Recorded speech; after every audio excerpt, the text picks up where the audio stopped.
আলাইকুম সবাইকে, welcome to another new video of management second paper.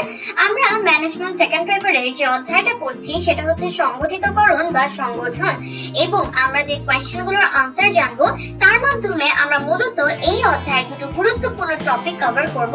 একটা হচ্ছে সংগঠিতকরণ ও সংগঠনের গুরুত্ব, আরেকটা হচ্ছে সংগঠনের নীতিমালা, অর্থাৎ সংগঠন কি কি নীতিমালা বা মূলনীতি অনুসরণ করে চলে যাতে প্রতিষ্ঠানের সংগঠন প্রক্রিয়ার কাজগুলো ঠিকভাবে করা যায়। তাহলে প্রথমে আসা যাক সংগঠিতকরণ ও সংগঠনের গুরুত্ব। প্রতিষ্ঠানে যতগুলো বিভাগ আছে, যতগুলো উপবিভাগ আছে, যতজন ব্যক্তিবর্গ কাজ করছে, তাদের সবার কাজ, দায়িত্ব, কর্তৃত্ব এগুলো কিন্তু সঠিকভাবে বুঝিয়ে দেওয়া খুবই দরকার।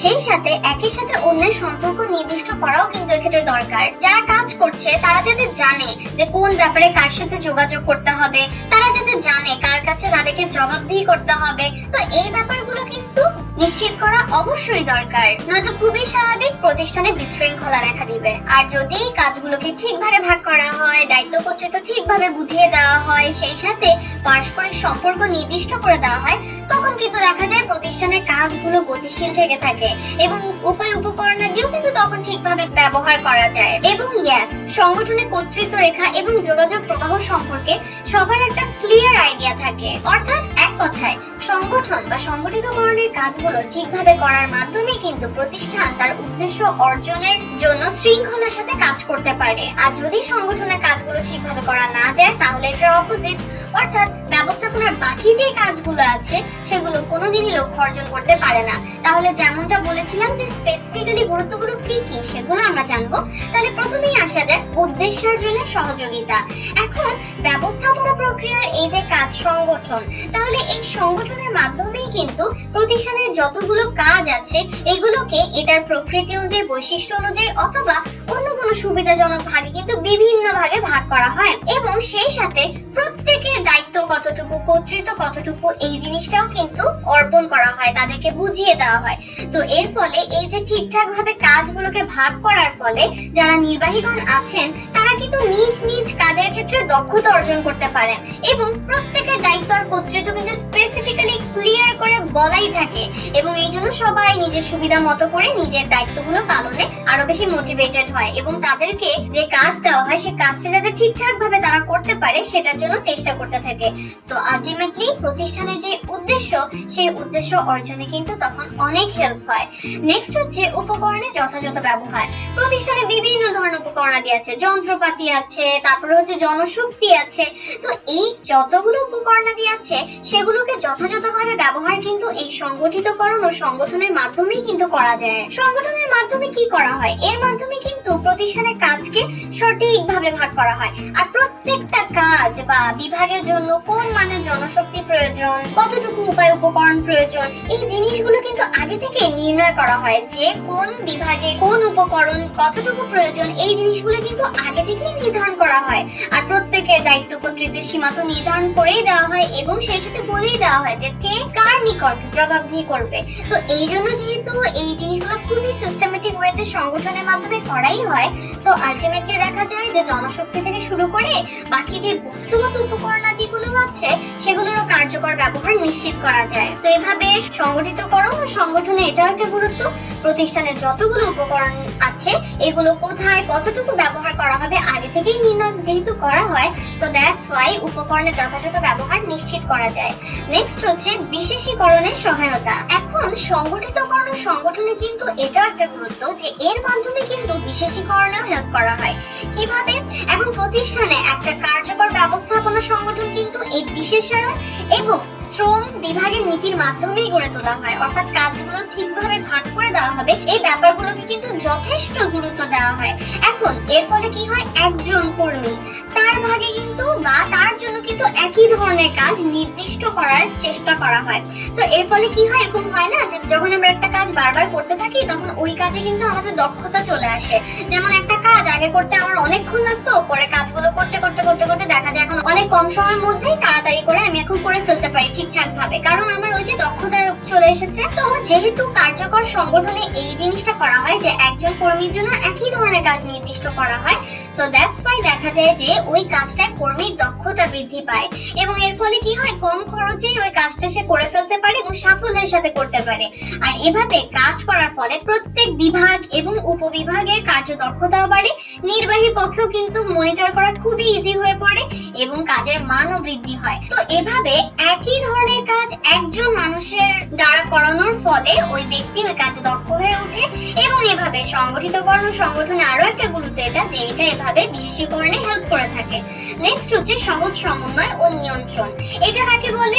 এখন সংগঠন কাঠামো প্রতিষ্ঠার ক্ষেত্রে কিন্তু প্রতিষ্ঠানের উপর থেকে নিচ পর্যন্ত প্রত্যেকটা বিভাগ, প্রত্যেকটা উপবিভাগ তাদের দায়িত্ব এবং কর্তৃত্ব এটা তো নির্দিষ্ট করা হয়, পাশাপাশি তাদের মধ্যকার সম্পর্কও কিন্তু নির্মিত হয়, অর্থাৎ কে কার ঊর্ধ্বতন, কে কার নিকট জবাবদিহি করবে, কে কার অধস্তন, এই ব্যাপারগুলো। সেই সাথে কার্যকর সংগঠনে কিন্তু আরেকটা নীতি অনুসরণ করা হয়, অর্থাৎ জোড়া মহিষিকলের নীতি। এই নীতি অনুযায়ী প্রতিষ্ঠানের উপর থেকে নিচ পর্যন্ত সকল ব্যক্তি, সকল বিভাগ তাদেরকে একে অন্যের সাথে সংযুক্ত করা হয়ে থাকে।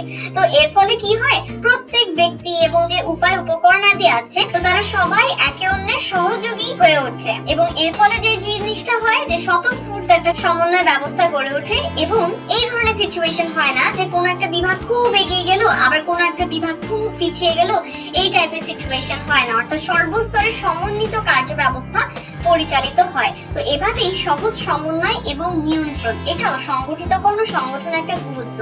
এর ফলে প্রতিষ্ঠানে প্রত্যেকটা বিভাগ, প্রত্যেকটা উপবিভাগ তারা একে অন্যের সহযোগী হয়ে ওঠে এবং এভাবেই পারস্পরিক সহযোগিতার মাধ্যমে কিন্তু তারা কাজ করে থাকে।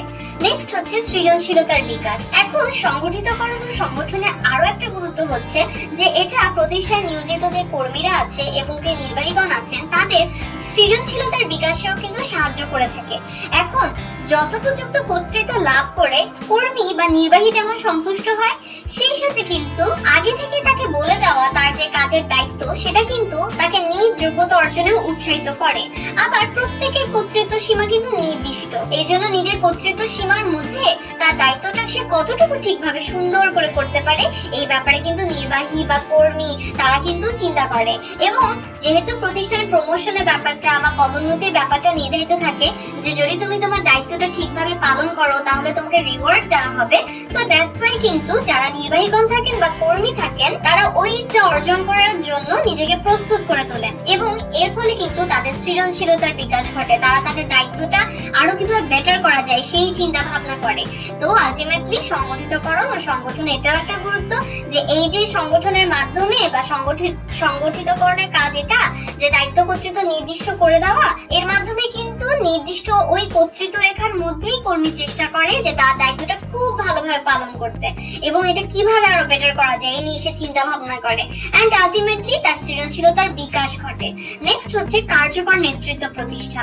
এটা হচ্ছে সংগঠিতকরণ ও সংগঠনের অন্যতম একটা গুরুত্ব যে এর মাধ্যমে কার্যকর নেতৃত্ব প্রতিষ্ঠা করা যায়। তো এরকম কার্যকর নেতৃত্ব সৃষ্টি এটা কিন্তু ডিপেন্ড করে প্রতিষ্ঠানের কার্যাবলী এগুলো ঠিকঠাক ভাবে ভাগ করা হয়েছে কিনা, দায়িত্ব এবং কর্তৃত্বের সুস্পষ্ট বর্ণনা করা হয়েছে কিনা, সিদ্ধান্ত গ্রহণের ক্ষেত্রে কেন্দ্রীকরণ এবং বিকেন্দ্রীকরণের মধ্যে ভারসাম্য করা হয়েছে কিনা বা ভারসাম্য প্রতিষ্ঠা করা হয়েছে কিনা, সাংগঠনিক শৃঙ্খলা বিধান করা হয়েছে কিনা, আনুগত্য এবং শৃঙ্খলা প্রতিষ্ঠা করা গিয়েছে কিনা, এই জিনিসগুলোর উপর কিন্তু ডিপেন্ড করে কার্যকর নেতৃত্ব প্রতিষ্ঠা করা গিয়েছে কিনা। এবং হ্যাঁ, কাজের চাপের ক্ষেত্রে একটা ভারসাম্য প্রতিষ্ঠা করা এটাও কিন্তু এই ক্ষেত্রে খুবই ইম্পর্টেন্ট একটা বিষয় এবং উত্তম সংগঠনের মাধ্যমেই কিন্তু এই জিনিসগুলো নিশ্চিত করা হয় এবং এর ফলে কার্যকর নেতৃত্ব প্রতিষ্ঠা করা যায়। অর্থাৎ কার্যকর নেতৃত্ব সৃষ্টি করা যে বিষয়গুলোর উপর ডিপেন্ড করে থাকে ওইগুলো নিশ্চিত করার কাজই করে সংগঠন ও সংগঠিতকরণ। তাহলে এটাও সংগঠিতকরণ সংগঠনের একটা অত্যন্ত গুরুত্বপূর্ণ বিষয়। নেক্সট হচ্ছে শৃঙ্খলা প্রতিষ্ঠা। আচ্ছা, কোন একটা প্রতিষ্ঠান যেখানে কাজের কোনো শৃঙ্খলা নেই, বিশৃঙ্খল একটা অবস্থা, কর্মীদের যা ইচ্ছা তাই করছে, তখন ওই প্রতিষ্ঠান কি কোনোদিনও তার লক্ষ্য অর্জন করতে পারবে? কাজই হবে না দিন শেষে। সো এই যে উত্তম সংগঠন এর মাধ্যমেই কিন্তু প্রতিষ্ঠানের শৃঙ্খলা প্রতিষ্ঠা করা যায়। যায়। এবং প্রতিষ্ঠানের উন্নয়নের জন্য শৃঙ্খলা প্রতিষ্ঠা খুবই ইম্পর্টেন্ট। কাজ ভাগ করে দেওয়া, কার দায়িত্ব কতটুকু, কর্তৃত্ব কতটুকু, এটা ঠিক করে দেওয়া, কে কার ঊর্ধ্বতন, কে কার অধস্তন, কে কার কাছ থেকে নির্দেশ পাবে, কে কার কাছে জবাবদিহি করবে তার কাজের জন্য, এই জিনিসগুলো কিন্তু সংগঠনের মাধ্যমে আগে থেকেই ডিসাইড করে রাখা হয়। এবং এই জন্যই কিন্তু এভাবে শৃঙ্খলা প্রতিষ্ঠা করা যায়। সবাই সবার দায়িত্ব কর্তৃত্ব সম্পর্কে যথেষ্ট ইনফরমেশন আগে থেকেই জানে। আর যদি এটা না জেনে থাকতো কে কার ঊর্ধ্বতন, কে কার অধস্তন, কে কার কাছে জবাবদিহি করবে, তাহলে তো প্রতিষ্ঠানের বিশৃঙ্খলা দেখা দেওয়াটাই খুবই স্বাভাবিক। সো বলাই যায় সংগঠনের এটা একটা গুরুত্ব যে এর মাধ্যমেই শৃঙ্খলা প্রতিষ্ঠা করা যায়। তাহলে এই তো গেল সংগঠিতকরণ, সংগঠনের বিভিন্ন গুরুত্ব। তাহলে আশা করি এই টপিকটা তোমরা বুঝতে পেরেছো যে সংগঠিতকরণ ও সংগঠনের কাজগুলোর গুরুত্বগুলো কি কি, কিভাবে এটা প্রতিষ্ঠানের জন্য অনেক বেশি ইম্পর্টেন্ট, আর কিভাবে এটা নিশ্চিত করা ছাড়া, অর্থাৎ সংগঠিতকরণ এবং সংগঠনের কাজগুলো নিশ্চিত করা ছাড়া প্রতিষ্ঠানের সাফল্য কোনোভাবেই অর্জন করা সম্ভব নয়। নেক্সট আমরা যে টপিকটা নিয়ে আলোচনা করব সেটা হচ্ছে সংগঠনের নীতিমালা, অর্থাৎ সংগঠনের কাজগুলো করতে গেলে কোন কোন নীতিমালা অনুসরণ করা জরুরি, যেগুলোর মাধ্যমে সংগঠন ঠিকভাবে করা যেতে পারে, নয়তো সংগঠনের কাজগুলো ঠিকভাবে করা যায় না। এখন নীতি কাকে বলে এই জিনিসটা যদি আগে একটু ক্লিয়ার করি, যে নীতি না আসলে কোন একটা কাজ করার সাধারণ নির্দেশিকাকে বোঝায়, অর্থাৎ গাইডলাইনের মতো। হ্যাঁ, তো এই এই ব্যাপারটা বোঝায় যে ধরো তোমার দীর্ঘদিন ধরে কোন একটা কাজ করার ফলে সকল ক্ষেত্রে কিন্তু এরকম কিছু নিয়ম নীতি থাকে, যেগুলো হচ্ছে যদি সঠিকভাবে পালন করা হয় নিয়ম নীতিগুলো, তাহলে দেখা যায় যে ওই কাজটা ঠিকভাবে সফলভাবে করা যায়, এটা আর কি প্রমাণিত। তো সংগঠনের ক্ষেত্রেও এরকম হচ্ছে যে তোমার কিছু নিয়ম নীতি দেখা যায়, তো ওগুলাই হচ্ছে যে সংগঠনের নীতিমালা হিসেবে গণ্য আর কি। তো কি কি সেই নীতিমালা? তো ফার্স্টে আসে হচ্ছে লক্ষ্যের নীতি। লক্ষ্যের নীতি কাকে বলে? প্রতিষ্ঠানে, প্রত্যেকটা প্রতিষ্ঠানের কোনো না কোনো লক্ষ্য থাকে, তাই না? তো প্রতিষ্ঠানের লক্ষ্যকে সামনে রেখে সংগঠন গড়ে তোলার নীতিকেই বলা হয় লক্ষ্যের নীতি। এখন যদি আমি একটা কার্যকর সংগঠন প্রতিষ্ঠা করতে চাই, অবশ্যই আমার প্রতিষ্ঠানের উদ্দেশ্য বা লক্ষ্যকে সামনে রাখতেই হবে। অর্থাৎ লক্ষ্য যেরকম হবে আমার সংগঠনও কিন্তু সেভাবেই গড়ে তোলা হবে। এখন কথা হচ্ছে এক এক প্রতিষ্ঠানের লক্ষ্য এক এক রকম। একটা ব্যবসার প্রতিষ্ঠান আর একটা স্বেচ্ছাসেবী প্রতিষ্ঠানের তোমার সংগঠন তো সেম হবে না, কারণ তাদের লক্ষ্য বা উদ্দেশ্য তো সেম না। তো এভাবে হচ্ছে প্রতিষ্ঠান ভেদে লক্ষ্য বা উদ্দেশ্য ভিন্ন ভিন্ন হয়ে থাকে, এবং এই লক্ষ্যকে সামনে রেখে, মানে প্রতিষ্ঠান লক্ষ্যকে সামনে রেখে সংগঠন গড়ে তোলার নীতিটাকেই বলা হয় হচ্ছে লক্ষ্যের নীতি। নেক্সট যে নীতিটা সেটা হচ্ছে দক্ষতার নীতি। দক্ষতা কাকে বলে? কম শক্তি এবং কম উপায় উপকরণ ব্যয় করে যে লক্ষ্যটা এম করেছে প্রতিষ্ঠান, তো ওই অভীষ্ট লক্ষ্য অর্জনের নীতিটাই হচ্ছে দক্ষতার নীতি। এখন সংগঠন প্রতিষ্ঠায় কিন্তু এই দক্ষতার বিষয়টাকে মাথায় রাখতেই হবে, কেননা যদি দক্ষতার বিষয়টি মাথায় রাখা হয় তাহলে কিন্তু প্রতিষ্ঠান মিতব্যয়িতার পরিচয় যেমন দিতে পারে, সেই সাথে কিন্তু প্রতিষ্ঠান অনেক ইজিলি কম খরচে কম ব্যয়ে তার লক্ষ্য অর্জন করতে পারে। তো এটা ভালো না? মনে করো প্রতিষ্ঠান এ সে যেই পরিমাণ খরচ করে যে প্রোডাক্ট উৎপাদন করছে, বি ওই সেম পরিমাণ অর্থ ব্যয় করে তার থেকে অনেক বেশি প্রোডাক্ট উৎপাদন করছে, তাহলে এতে করে বি এর লাভ হচ্ছে না? বি কম খরচে কিন্তু বেশি বেশি প্রোডাক্ট তৈরি করতে পারছে, সে বেশি বেশি সেল করতে পারবে, তাই না? তো এই ব্যাপারটা আর কি। তো দক্ষতার নীতিটা কিন্তু মাথায় রাখা দরকার। তো সংগঠনের মাধ্যমেই কিন্তু ক্ষমতা, কর্তৃত্ব এই জিনিসগুলো ভাগ করা হয়, সেই সাথে কার্যপ্রবাহের গতিপথটাও কিন্তু ঠিক করা হয়। প্রতিষ্ঠানের সংগঠনের কাজগুলো যেভাবে করা দরকার সেভাবে যদি করা না হয়, সংগঠন প্রক্রিয়ার কাজগুলোর মধ্যে যদি কোনো ধরনের প্রবলেম থেকে থাকে বা কোনো ধরনের ভুল থেকে থাকে, তখন কিন্তু পরবর্তীতে যতই ডেডিকেশনের সাথে কাজ করা হোক না কেন, আলটিমেটলি কিন্তু তোমার ওই সংগঠনটা কাঙ্ক্ষিত ফল লাভ করতে পারে না। আলটিমেটলি কিন্তু তখন দক্ষতা নিশ্চিত করা যায় না প্রতিষ্ঠানে, এবং ওই সংগঠনটা কার্যকর সংগঠন হতে পারে না। সো এই জন্য দক্ষতার নীতিটা মেনে চলা অনেক ইম্পর্টেন্ট, কেননা এই দক্ষতার মাধ্যমে প্রতিষ্ঠান তার লক্ষ্য অর্জন করতে পারে। সংগঠনের ক্ষেত্রে যেভাবে ভাগ করা হয়, প্রতিষ্ঠানের কাজগুলোকে কিভাবে ভাগ করা হবে, কার দায়িত্ব কর্তৃত্ব কতটুকু হবে, এই বিষয়গুলো অর্থাৎ সংগঠন প্রক্রিয়ার কাজগুলো ঠিকঠাক ভাবে করার মাধ্যমেই কিন্তু দক্ষতা নিশ্চিত করা যায় প্রতিষ্ঠানে, যেটা খুবই ইম্পর্টেন্ট। নেক্সট হচ্ছে কাম্য পরিসর নির্ণয় নীতি। এটা কাকে বলে? একজন নির্বাহী তার সরাসরি তত্ত্বাবধানে কাম্য সংখ্যক অর্থাৎ পরিমিত সংখ্যক অধস্তন ন্যস্ত করা নীতিকে কাম্য পরিসর নির্ণয় নীতি বলা হয়। এখন প্রতিষ্ঠানে কিন্তু বিভিন্ন পর্যায়ে নিযুক্ত প্রত্যেক নির্বাহী বা ব্যবস্থাপকগণ ডিরেক্টলি কতজন অধস্তনের কাজ হচ্ছে তত্ত্বাবধান করবে বা মনিটর করবে, এই জিনিসগুলো কিন্তু সংগঠন কাঠামোতে নির্দিষ্ট করা হয়। এই ক্ষেত্রে যদি একজন নির্বাহী ডিরেক্টলি অনেকজন অধস্তনের কাজ তত্ত্বাবধান করে, তখন কিন্তু তার পক্ষে পসিবল হবে না ঠিকঠাক ভাবে মনিটর করা তাদের সবার কাজ। এই জন্য অবশ্যই কাম্য পরিমাণের অধস্তনই কিন্তু ন্যস্ত করতে হবে, যাতে করে প্রত্যেকের কাজ যিনি নির্বাহী আছেন তিনি তত্ত্বাবধান করতে পারেন। তো এক্ষেত্রে প্রতিষ্ঠানের উপরের স্তরে তত্ত্বাবধান পরিসরটা ছোট, আর নিচের দিকে যে তত্ত্বাবধান পরিসরটা আছে তা কিছুটা বড় রাখতে হয়। তো সংগঠনের নীতিমালার মধ্যে এটা অনেক ইম্পর্টেন্ট, যাতে কাম্য সংখ্যক অধস্তন ন্যস্ত করা হয় একজন নির্বাহী সরাসরি তত্ত্বাবধানে। নেক্সট যে নীতিটা পূর্ব সংগঠনের, সেটা হচ্ছে জোড়াময় শিকলের নীতি। এখন এই জোড়াময় শিকলের নীতি বলেটা কাকে? প্রতিষ্ঠানের উপর থেকে নিচ পর্যন্ত সকল ব্যক্তি এবং সকল বিভাগকে একে অন্যের সাথে সংযুক্ত করার নীতিকেই বলা হয় জোড়াময় শিকলের নীতি। একটা আদর্শ ব্যবস্থাপনা সংগঠনে কিন্তু এই নীতিটা অবশ্যই অনুসরণ করা হয়, অর্থাৎ উপর থেকে শুরু করে একদম নিচ পর্যন্ত যতগুলো বিভাগ আছে, যতগুলো উপবিভাগ আছে, যতজন ব্যক্তিবর্গ আছে, তাদের কাজগুলোকে এমন ভাবে কানেক্ট করা হয় যাতে কেউই এর বাইরে না থাকে। এবং এর ফলে কি হয়, কর্তৃত্ব প্রবাহ সম্পর্কে একটা আইডিয়া পাওয়া যায়, আদেশ দান এবং সেই সাথে ওই আদেশটা বাস্তবায়নে ইজি হয়, এবং টিম ওয়ার্ক যেটা সেটাও কিন্তু জোরদার হয়, এবং সমপর্যায়ে যারা কাজ করছে তাদের মধ্যেও একটা প্রত্যক্ষ সম্পর্ক স্থাপন করা যায়। অর্থাৎ আলটিমেটলি সবাই মিলে একসাথে কাজ করে, যেটা প্রাতিষ্ঠানিক লক্ষ্যার্জনে কিন্তু অনেক সাহায্য করে থাকে। নেক্সট হচ্ছে দায়িত্ব নির্দিষ্টকরণের নীতি। আচ্ছা, দায়িত্ব কাকে বলে? দায়িত্ব হচ্ছে কাজ করার বা কর্তব্য পালনের যে দায়, যে লায়াবিলিটি, সেটা। এখন ব্যক্তি এবং বিভাগের কাজ এবং কর্তব্য কি হবে সেটা নির্দিষ্ট করে দিয়ে তার দায় যাতে পালনযোগ্য হয় এবং জবাবদিহিতামূলক হয়, সেটা নিশ্চিত করার নীতিকে কিন্তু বলা হয় দায়িত্ব নির্দিষ্টকরণের নীতি। এখন যারা যারা কাজ করছে প্রতিষ্ঠানে, যতগুলো বিভাগ কাজ করছে, উপবিভাগ কাজ করছে, ব্যক্তি কাজ করছে, তাদের সবারই কিন্তু দায়িত্বটা নির্দিষ্ট করে দেওয়া দরকার।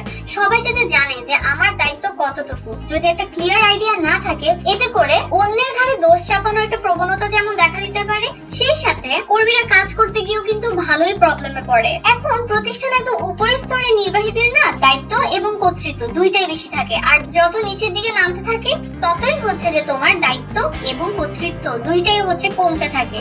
তো এর ফলে যেটা দেখা যায় যে ঊর্ধ্বতন নির্বাহী যারা, তারাই কিন্তু প্রতিষ্ঠানে অধিক কর্তৃত্বশালী হয়, এবং সেই সাথে সে অধস্তনদেরকে যেরকম জবাবদিহি করাতে পারে, অধস্তনরা যেরকম বাধ্য ঊর্ধ্বতনের কাছে জবাবদিহি করার ক্ষেত্রে, আবার ঊর্ধ্বতন যারা আছে তাদেরও কিন্তু জবাবদিহির সম্মুখীন হতে হয়, তাদেরকেও কিন্তু বিভিন্ন পক্ষের কাছে জবাবদিহি করতে হয়।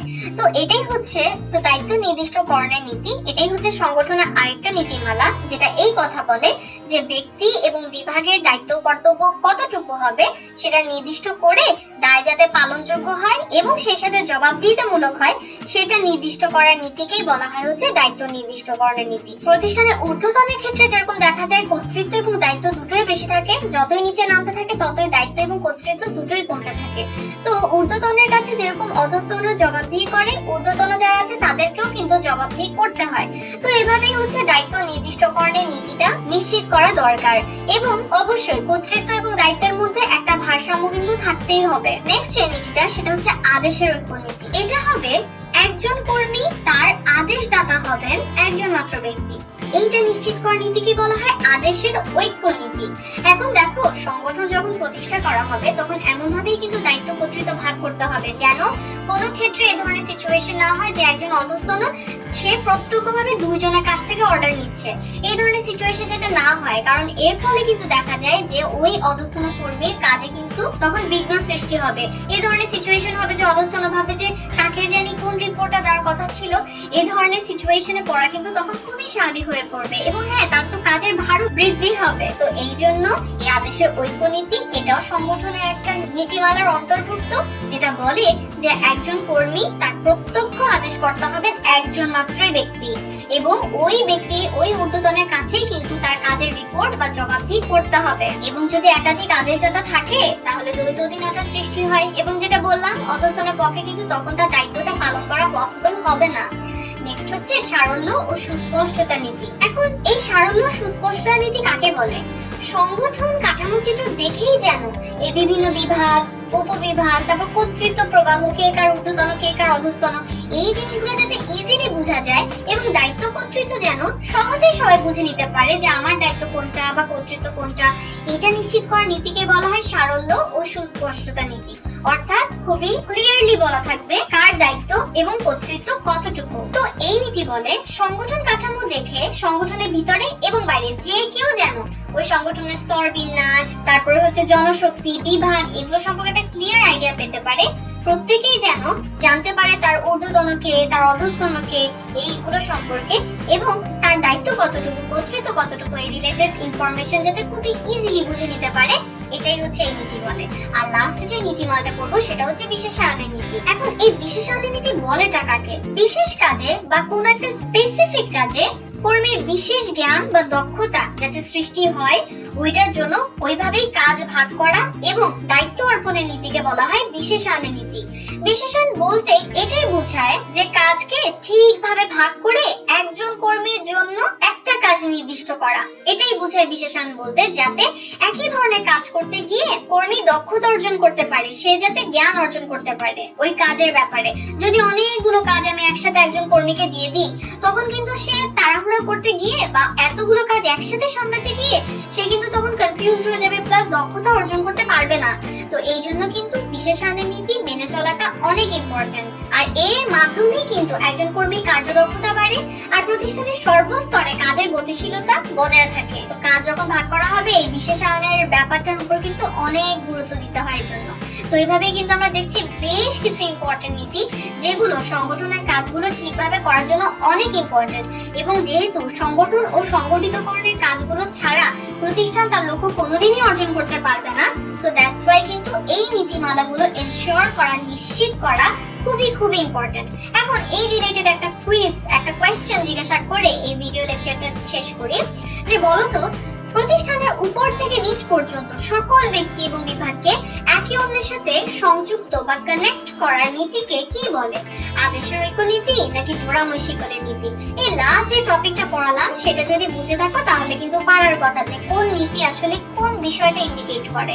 তাহলে যাদের মনে হচ্ছে আদেশের ঐক্য নীতি, অর্থাৎ প্রতিষ্ঠানের উপর থেকে নিচ পর্যন্ত সকল ব্যক্তি, সকল বিভাগ, তাদেরকে একে অন্যের সাথে সংযুক্ত করার নীতিকে আদেশের ঐক্য নীতি বলে, তাদের অ্যানসারটা কারেক্ট না। যাদের মনে হচ্ছে অ্যানসার হবে জোড়াময় শিকলের নীতি, অর্থাৎ প্রতিষ্ঠানের উপর থেকে নিচ পর্যন্ত সকল ব্যক্তি ও বিভাগকে একে অন্যের সাথে সংযুক্ত করার নীতিকে জোড়াময় শিকলের নীতি বলে, যাদের এটা মনে হচ্ছে তাদের অ্যানসার একদম কারেক্ট। কংগ্রেচুলেশনস। তাহলে এই ছিল সংগঠিতকরণ বা সংগঠন এই অধ্যায়ের আরো দুটো ইম্পর্টেন্ট টপিক। কমেন্ট সেকশনে আমাকে জানাতে পারো যে কারা কারা কারেক্ট অ্যানসারটা গেস করেছিলে। আশা করি এই দুটো টপিক সম্পর্কে তোমাদের একটা ক্লিয়ার ধারণা হয়েছে। সংগঠন এটা যে কত ইম্পর্টেন্ট, সংগঠিতকরণ বা সংগঠনের কাজগুলো যে কত ইম্পর্টেন্ট, এই জিনিসটা তোমরা বুঝতে পেরেছো। ধন্যবাদ সবাই।